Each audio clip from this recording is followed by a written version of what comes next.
is responsible for clinical documentation? കൂടുതൽ ആൾക്കാരും വിചാരിക്കുന്നത് coders are responsible for clinical documentation, but that is wrong. Coders are not responsible for the clinical documentation. Clinical documentation most importantly അല്ലെങ്കിൽ ആ responsible ആയിട്ടുള്ള ആളുകൾ എന്ന് പറയുന്നത് they are providers itself. Providers means the doctors, clinicians, etc. ഇവരാണ് proper ആയിട്ട് നമ്മുടെ documentation, that is the diagnosis, procedures, severity, അതുപോലെ തന്നെ എന്തൊക്കെ ഹിസ്റ്ററീസ് ഉണ്ട്, ഇങ്ങനെയുള്ള എല്ലാ ഡീറ്റെയിൽസും പേഷ്യന്റിനെ കുറിച്ചുള്ളത് നമ്മുടെ ഹെൽത്ത് റെക്കോർഡ്സിൽ ഡോക്യുമെന്റ് ചെയ്യുക എന്നുള്ളത് നമ്മുടെ പ്രൊവൈഡറിന്റെ റെസ്പോൺസിബിലിറ്റിയാണ്.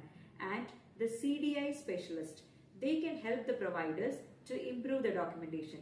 ചിലപ്പോൾ ഡോക്ടേഴ്സിന് അറിയത്തില്ലായിരിക്കും like how the insurance company is going to like access the codes, അതുപോലെ തന്നെ എന്തൊക്കെ ഡീറ്റെയിൽസ് ആണ് നമ്മുടെ ഇൻഷുറൻസ് പേഷ്യൻസിന് വേണ്ടി ഡോക്യുമെന്റ് ചെയ്യേണ്ടത്, so that the coders can code the datas very well. അങ്ങനെയുള്ള സിറ്റുവേഷൻസിൽ CDI സ്പെഷ്യലിസ്റ്റ് ആണ് കൂടുതലായിട്ടും നമ്മുടെ ഡോക്യുമെന്റേഷൻ ഇംപ്രൂവ് ചെയ്യാൻ വേണ്ടി പ്രൊവൈഡേഴ്സിനെ, അതായത് നമ്മുടെ ഡോക്ടേഴ്സിനെയും ക്ലിനിഷ്യൻസിനെയും ഒക്കെ ഡോക്യുമെന്റേഷൻ ഇംപ്രൂവ് ചെയ്യാൻ വേണ്ടി ഹെൽപ്പ് ചെയ്യുന്നത്. So in previous videos where I explained quality documents അല്ലെങ്കിൽ ക്ലിയർ ആയിട്ടുള്ള ഡോക്യുമെന്റേഷൻ എന്ന് പറയുമ്പോഴത്തേനും that can lead to clear coding and it can lead to payment of our claims successfully and complete payment.